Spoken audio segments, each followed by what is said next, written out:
الحمد لله الذي أنزل على عبده الكتاب ولم يجعل له عوجا وتبارك الذي جعل في السماء بروجا وجعل فيها سراجا وقمرا منيرا وأشهد أن لا إله إلا الله وحده لا شريك له وأشهد أن سيدنا ومولانا محمدا عبده ورسوله أما بعد فأعوذ بالله من الشيطان الرجيم بسم الله الرحمن الرحيم إذ قال ربك للملائكة إني جاعل في الأرض خليفة صدق الله مولانا العظيم مولاي صل وسلم دائما أبدا على حبيبك خير الخلق كلهم قابل احترام بزرگوں عزیز طلباء طالب علموں کی ماشاء اللہ کثرت ہے، تو اسی مناسبت سے دو چار باتیں عرض کرنی ہیں۔ ہمیں اللہ رب العزت نے دنیا میں کیوں بھیجا؟ دنیا میں ہمارے آنے کا مقصد کیا ہے؟ آج کی اس مختصر گفتگو میں ہم یہ کوشش کریں گے کہ اپنے آپ کو پہچانیں۔ جب اپنے آپ کو پہچان لیں گے تو پھر دوسروں کو پہچاننا، دنیا کو پہچاننا آسان ہو جائے گا۔ اللہ رب العزت نے سب سے پہلے انسانیت کے باپ حضرت آدم علیہ السلام کی تخلیق فرمائی مٹی سے۔ زمین پر جسم تیار ہوا اور اس کے بعد جنت میں پہنچا دیے گئے۔ جب انہوں نے خلافت عرضی کا بوجھ اٹھانا تھا، ان کو دی جانے والی تھی زمین کی خلافت، پیدائش بھی ان کی زمین پر، غذا بھی ان کی زمین سے، تو پھر ان کو جنت کیوں لے جایا گیا؟ آپ کی توجہ میری طرف رہے گی تو انشاءاللہ فائدہ ہوگا۔ یہ کچھ چیزیں ایسی ہوتی ہیں جو آپ کو کتابوں میں نہیں ملیں گی۔ حضرت بہت ساری چیزیں کتابوں میں نہیں ملتی، یا ملتی بھی ہے تو اس کے لیے سر کھپانا پڑتا ہے۔ جنت کیوں لے گئے حضرت آدم علیہ السلام کو، جبکہ خلافت تو اللہ تعالیٰ نے زمین پر دینی تھی؟ وہ اس لیے کہ جب حضرت آدم علیہ السلام کی تخلیق ہوئی، اس وقت باشعور مخلوق میں سے دو قسم کی مخلوق تھی، ایک کو ملائکہ کہا جاتا ہے اور دوسرے کو جنات کہا جاتا ہے۔ یہ دو قسم کی مخلوق پہلے سے موجود تھی۔ اب جس نئی مخلوق نے پیدا ہونا ہے، آدم کی شکل میں جس مخلوق نے زمین پر قدم رکھنا ہے، اس کا مقابلہ پہلے سے موجود مخلوق کے ساتھ ہو سکتا ہے، اور جب مقابلہ ان کے ساتھ ہوگا تو یہ جسم رکھنے والی، ٹھوس جسم رکھنے والی مخلوق آدم علیہ السلام کی صورت میں ہے، اور جو مقابل ہیں دو قسم کے، فرشتے ہیں یا جنات ہیں، وہ دونوں لطیف مخلوق ہیں، نظر نہیں آتے، تو مقابلہ کیسے ہو؟ تو اس مقابلے کے لیے، مقابلہ جیتنے کے لیے اللہ رب العزت نے وہی ماحول دیا آدم علیہ السلام کو جو اس وقت ملائکہ کا ماحول تھا، جنت پہنچا دیے گئے۔ مقابلہ دونوں سے ہوا، ایک سے نہیں۔ ایک نے رشک کیا، دوسرے نے حسد کیا، فرق ہے۔ ایک نے رشک کیا، ملائکہ نے کیا تھا نا، انہوں نے سوال اٹھایا تھا جب اللہ رب العزت نے اپنے مشیت اور اپنے ارادے کا تذکرہ فرمایا، انی جاعل فی الارض خلیفہ، میں تو زمین میں اپنا خلیفہ، اپنا نائب بنانے والا ہوں۔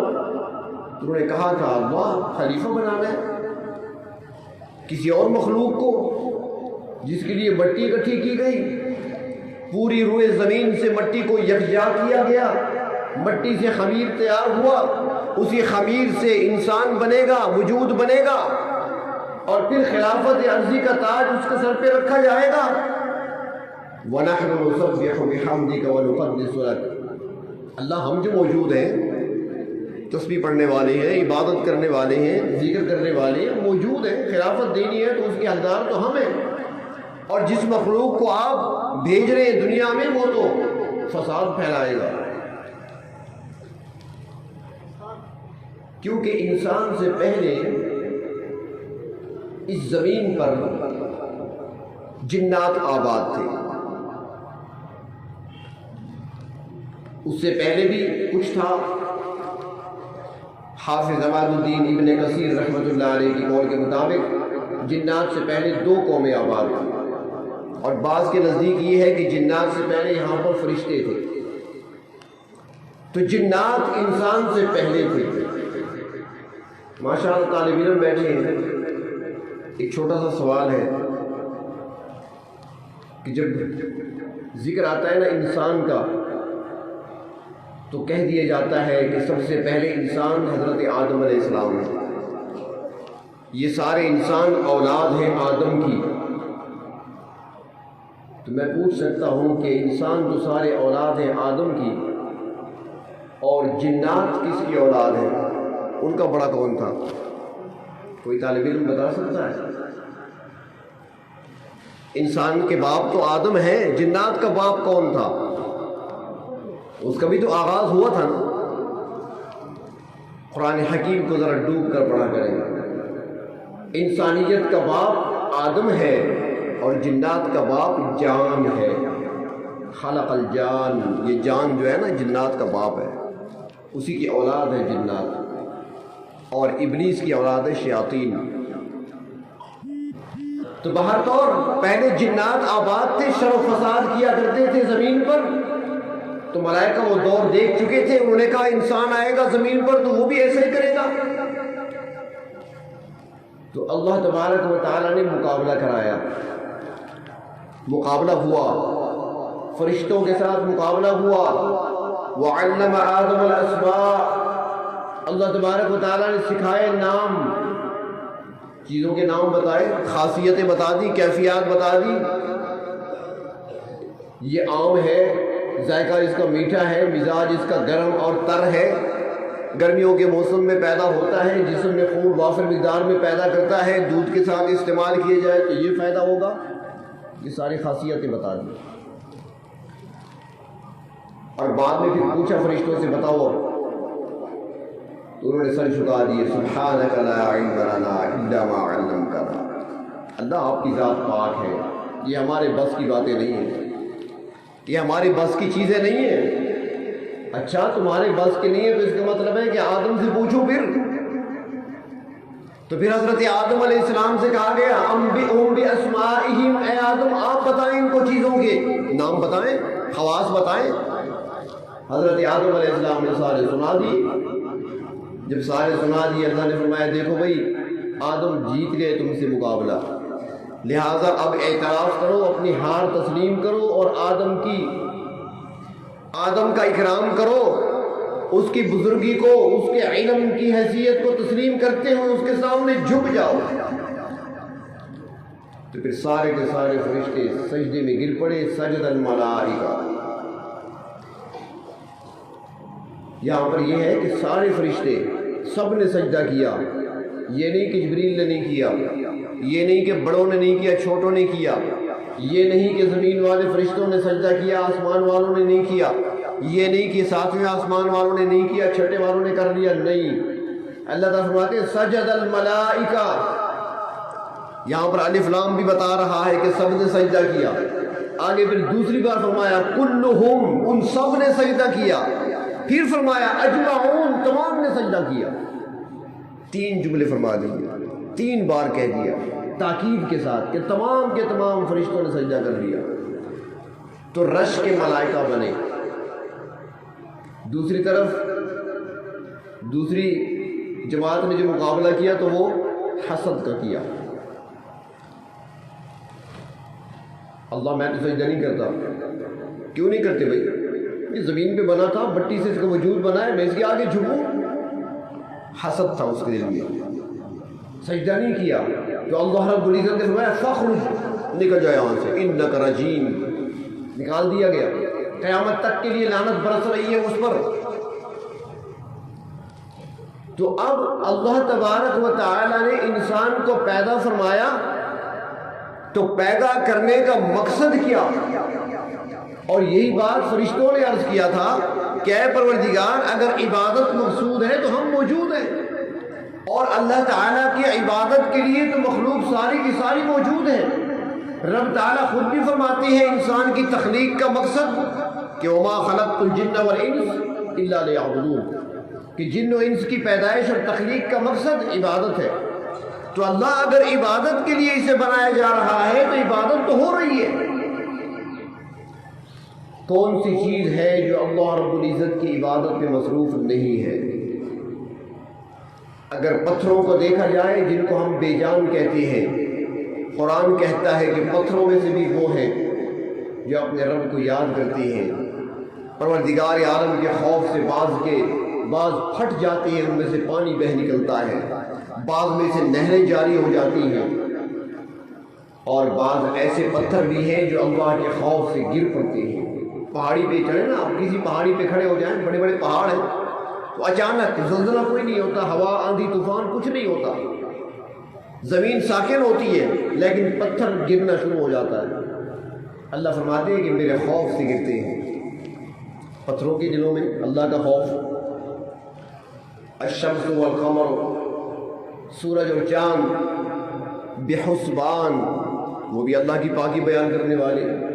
والنجم والشجر یسجدان، ستارے اور درخت اور یہ پودے اور یہ بیلیں یہ بھی اللہ کے آگے سجدہ کرتی ہیں۔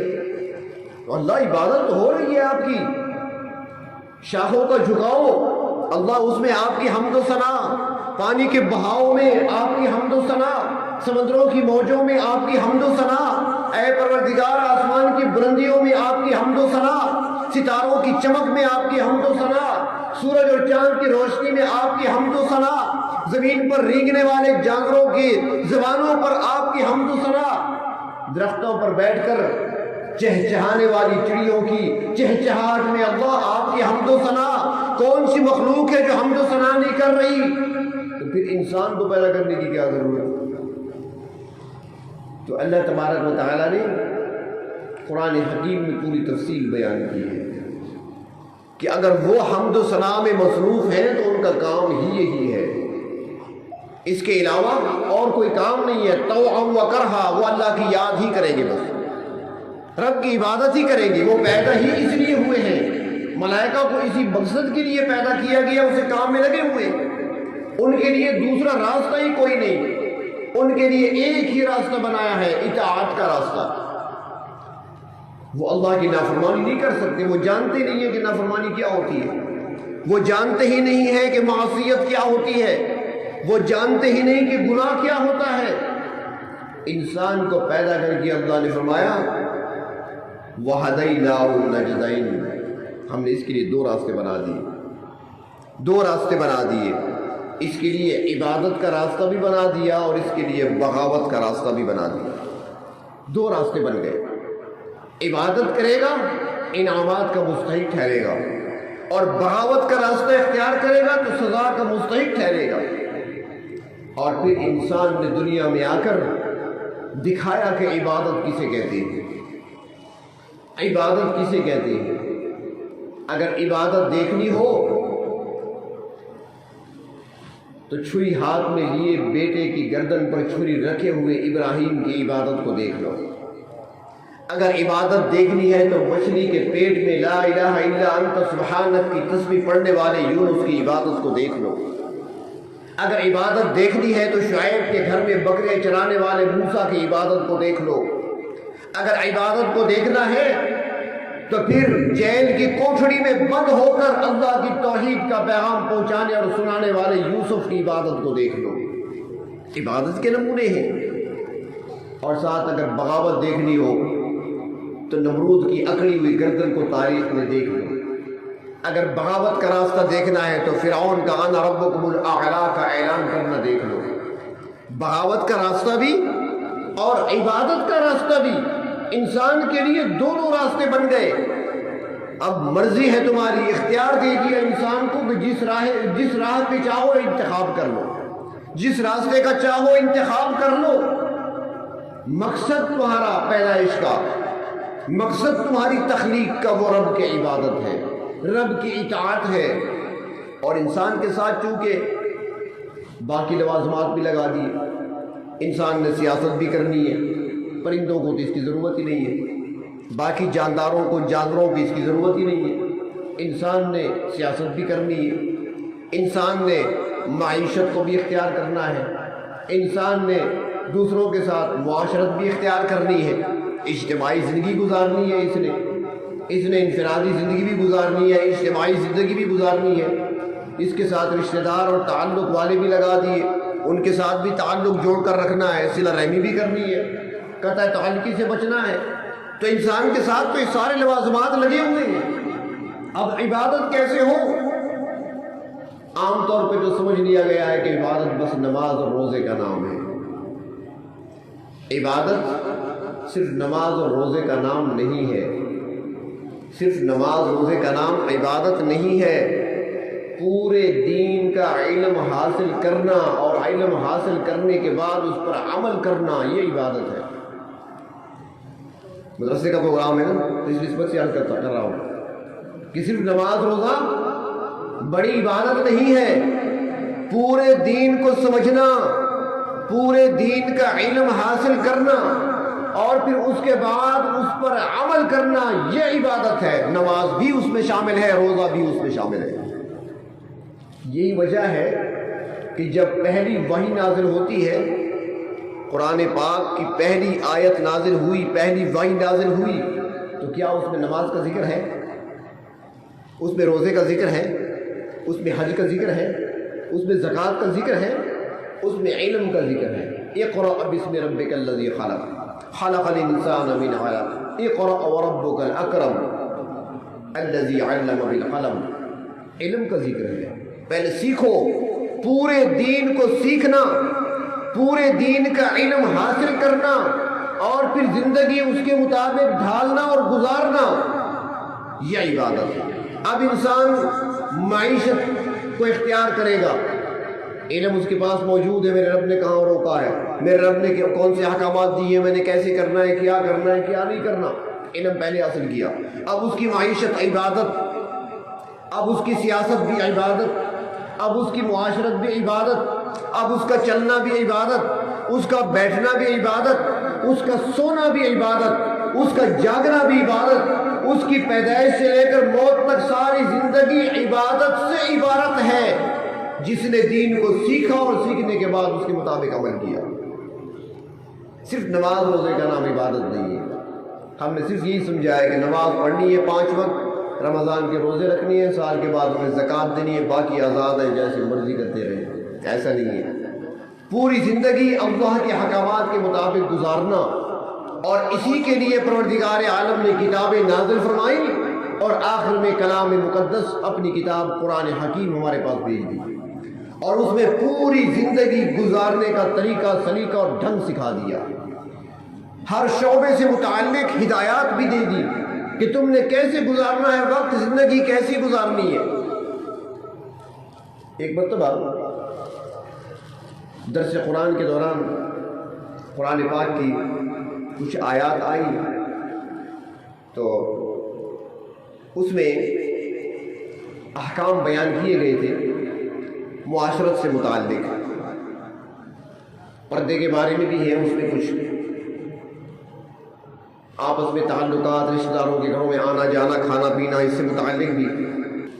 تو اس میں یہ ہے کہ اللہ تبارک و تعالیٰ نے 3 اوقات بتائے کہ ان 3 اوقات میں بغیر اجازت کے میاں بیوی کے کمرے میں نہ جائے گا۔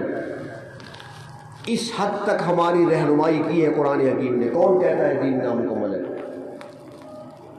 قرآن پاک کے اندر باقاعدہ آیت موجود ہے، 3 اوقات بتائے گئے کہ ان 3 اوقات میں بغیر اجازت کے میاں بیوی کے کمرے میں نہیں جا سکتے تم۔ کون سے اوقات؟ صبح کا وقت، دفتر آفس جانے کی تیاری کرنے میں لگا ہوتا ہے انسان، کپڑے بدل رہا ہوتا ہے، کس حال میں ہوتا ہے، منع کیا گیا اس ٹائم نہ جاؤ۔ دوپہر کا وقت آرام کا ہوتا ہے، منع کیا گیا اس ٹائم کے اندر بغیر اجازت کے نہ جاؤ۔ اور رات کا وقت، اس وقت بھی منع کر دیا کہ بغیر اجازت کے اندر نہ جاؤ۔ اس حد تک ہمیں سکھایا گیا تم نے زندگی کیسے گزارنی ہے۔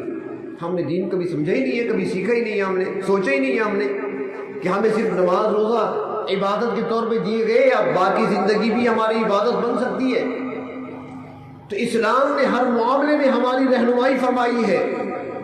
کوئی زندگی کا شعبہ ایسا نہیں، بلکہ زندگی کا کوئی موقع ایسا نہیں جس کے بارے میں قرآن پاک نے اور اسلام نے ہدایات نہ دی۔ ہر موقع کے بارے میں بتایا کہ تم نے یہاں پر کیا کرنا ہے۔ میں اکثر ساتھیوں سے کہا کرتا ہوں، شاید یہاں بھی میں نے عرض کیا ہوگا کہ اللہ کے محبوب صلی اللہ علیہ وسلم نے اپنی مبارک آنکھوں میں سرما لگا کر بتایا کہ سرما آنکھوں میں کیسے ڈالا جاتا ہے۔ عام سی بات ہے، آپ صلی اللہ علیہ وسلم نے اپنے سر مبارک اور داڑھی مبارک پر تیل لگا کر بتایا کہ تیل کیسے لگایا جاتا ہے، وہ طریقہ بھی سکھایا، بلکہ امت کو یہ بھی سکھا دیا کہ جب بستر سے صبح اٹھو، صبح اٹھ رہے ہو، نیند سے بیدار ہوئے، اب پاؤں میں جوتے ڈالنے ہیں، جوتا پہن کر آپ نے بیت الخلاء جانا ہے۔ اللہ کے محبوب نے فرمایا، شفقت دیکھیے اپنی امت پر، محبت دیکھیے اپنی امت سے، فرمایا کہ جب بستر سے اٹھو اور جوتا پہننے لگو، جوتے میں پاؤں ڈالنے سے پہلے جوتے کو دیکھ لیا کرو، جھاڑ لیا کرو، ایسا نہ ہو کوئی بچھو یا کوئی زہریلی چیز اندر بیٹھی ہو تمہیں ڈس نہ لے۔ جس دین نے ہمیں جوتا پہننے کا طریقہ سکھایا ہو، اس نے کیا چھوڑ دیا ہوگا؟ کیا تجارت کے اصول نہیں بتائے ہوں گے؟ کیا شادی غمی کے موقع پر ہمیں کوئی ہماری ہدایات ہمارے لیے نہیں چھوڑی ہوں گی اسلام نے؟ کیا ہماری رہنمائی نہیں کی ہوگی ایسے مواقع پر، جس نے یہاں تک ہمیں سکھا دیا کہ تم نے سونا کیسے ہے، تم نے جاگنا کیسے ہے؟ تو اللہ تبارک و تعالیٰ نے انسان کی تخلیق فرمائی اپنی عبادت کے لیے، جن و انس کو پیدا کیا اپنی عبادت کے لیے، اور ہمارے ساتھ چونکہ باقی لوازمات بھی لگے ہوئے تھے تو اس لیے تفصیلی ہدایات بھی ساتھ دے دی، اور ہدایات کا کتابچہ قرآن کی صورت میں ساتھ دے دیا۔ کیا کھانا ہے، کیا نہیں کھانا بتا دیا، کیا حلال ہے، کیا حرام ہے، کیا ناجائز ہے، کیا جائز ہے، ساری چیزیں بتا دی۔ ماں سے بڑھ کر شفیق ہے پروردگار، ماں سے بڑھ کر اپنے بندوں سے پیار کرتی ہے پروردگار عالم۔ ماں اگر بیٹے کو دیکھتی ہے کہ لاہور جا رہا ہے، ملتان جا رہا ہے، ماں اسے ہدایات دیتی ہے، سمجھاتی ہے، بیٹا خیال کرنا، ہوٹلوں پہ روٹی زیادہ نہ کھانا، پیٹ خراب ہو جائے گا۔ اگر بس میں، گاڑی میں آپ کے ساتھ سیٹ پر کوئی دوسرا بندہ بیٹھ گیا اور آپ کو مٹھائی پیش کرے تو اس کے ہاتھ سے نہ لینا، سنا ہے کہ اس طریقے سے کچھ ملا کر دیتے ہیں، بندہ بے ہوش ہو جاتا ہے تو جیبیں خالی کر کے لے جاتے ہیں۔ ماں ہدایات دیتی ہے بیٹے کو، سمجھاتی ہے راستے میں کیا کرنا ہے، کیا نہیں کرنا، کیا کھانا ہے، کیا نہیں کھانا۔ جس طرح ماں، ایک شفیق ماں اپنے بیٹے کو نصیحتیں کرتی ہے، پروردگار عالم نے ہمیں دنیا میں بھیجا، قرآن حکیم بھیج کر ہمیں نصیحتیں فرمائی، خیال کرنا یہ چیزیں نہ کھانا، حرام نہ کھانا، خنزیر کا گوشت نہ کھانا، سود کی رقم نہ کھانا، غیر اللہ کے نام پر ذبح کی ہوئی چیز کو استعمال نہ کرنا، اسے نہ کھانا، ہدایات دی ہے۔ طیب اور پاکیزہ چیزیں کھانا، حلال چیزیں کھانا، کس راستے پر چلنا ہے، کس راستے پر نہیں چلنا، فرعون نمرود حامان کے نقش قدم پہ نہیں چلنا، ان لوگوں کے نقش قدم پہ چلنا جو مجھے راضی کر کے گئے ہیں دنیا سے، ان کے نقش قدم پہ چلنا۔ پوری ہدایات کی کتاب ہمارے پاس بھیج دی۔ تو قرآن حکیم ہمارے پاس اس لیے آیا ہے، اس میں ہمارے لیے ہدایت ہے، اس میں ہمارے لیے رہنمائی ہے، اس لیے ہمارے لیے زندگی گزارنے کے اصول ہیں، پروردگار عالم کو راضی کرنے کے اصول اور طریقے اس کے اندر بتائے گئے ہیں۔ تو ہماری تخلیق کا مقصد وہ عبادت ہے، اور اب ہماری زندگی عبادت کیسے بنے گی اس کے لیے ہدایات ہمیں قرآن دیتا ہے اور اللہ کے محبوب صلی اللہ علیہ وسلم کی سیرت طیبہ دیتی ہے۔ اب اگر اس کے مطابق ہم زندگی گزاریں گے تو ہماری زندگی کا ایک لمحہ، ہماری زندگی کا ایک منٹ وہ دین بنتا چلا جائے گا، عبادت بنتا چلا جائے گا۔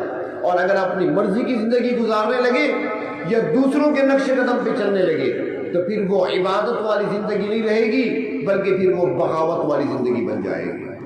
تو اللہ تبارک و تعالیٰ نے جس مقصد کے لیے ہمیں پیدا کیا ہے، دنیا میں اپنے آنے کے مقصد کو ہمیں سمجھنے کی توفیق عطا فرمائے، اور اسی مقصد کو پورا کرتے ہوئے پروردگار عالم ہمیں اپنی خالص عبادت کی توفیق عطا فرمائے۔